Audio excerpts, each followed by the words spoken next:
안녕하세요. 오늘은 2025년 9월에 개정되어 올해 26년 3월 10일부터 시행되는 개정노동법 중 사용자 범위에 관한 사항에 대해서 알아보려고 합니다. 오늘의 핵심은 원청회사도 하청노조의 교섭 의무자가 될 수 있는지 여부입니다.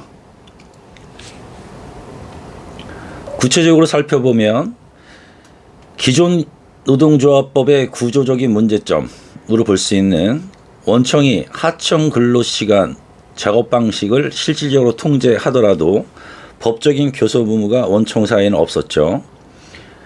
이에 따라서 원청은 책임을 회피할 수 있고 하청 노조의 교섭을 무력화시킬 수 있다는 비판이 있어 왔습니다. 개정법의 해결 방향으로 사용자 정의의 실질적 지배 결정자가 추가되었습니다. 이에 따라 원청도 상황에 따라서는 하청 노조의 교섭 의무자가 될 수 있다는 점입니다. 그럼 노동조합법상 개정 전후 조문을 비교해 보겠습니다. 개정 전과 개정 후, 첫 번째로 사업주, 두 번째 경영 담당자, 그리고 근로자에 관한 사항에 대하여 사업주를 위해 행동하는 자, 여기까지는 개정 전과 후가 차이가 없습니다. 다만 문구 하나가 추가되었습니다. 근로조건을 실질적으로 구체적으로 지배 결정할 수 있는 자를 포함한다 라고 하여 요거에 대한 해석이 분분한 것이죠. 그럼 실질적 구체적으로 지배 결정한다, 요 말은 어떤 의미를 갖는지 살펴보도록 하겠습니다.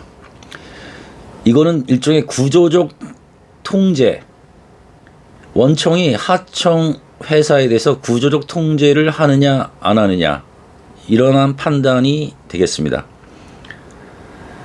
예를 들어서 원청이 하청 근로자의 근로시간 편성을 직접 지시하거나 작업 방식 절차를 지속적으로 통제하는 경우나 인력 투입 교체 등 실질적인 인사권 행사를 하거나 하청의 근로조건을 결정하는데 권한을 행사하거나 하청 직원 징계에 영향력을 주는 경우, 이런 경우에는 원청이 사용자가 인정될 가능성이 크겠죠.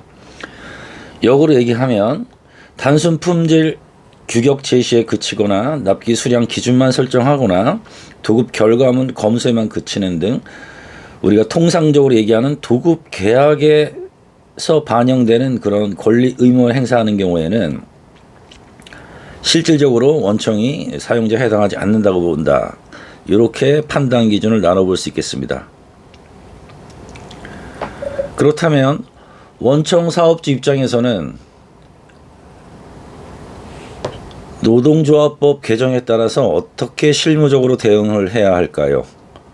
일단 첫 번째로 하청과의 도급계약 실태를 점검해서 계약서 문구뿐만 아니라 실질적인 구조에 대해서 원청이 사용자로 볼 수 있는지 여부에 대해서 판단하여야 합니다.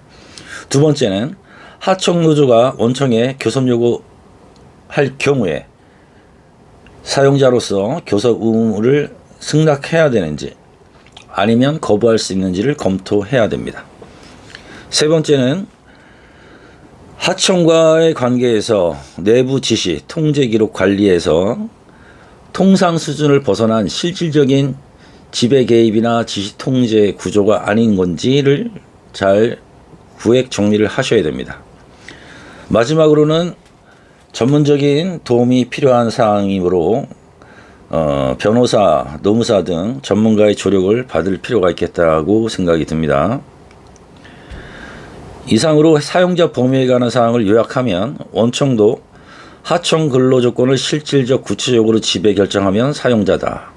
판단 기준으로는 형식적인 계약이 아닌 실질관계를 따진다. 단순한 납품 기일이나 품질에 대한 기준 제시는 해당이 없다.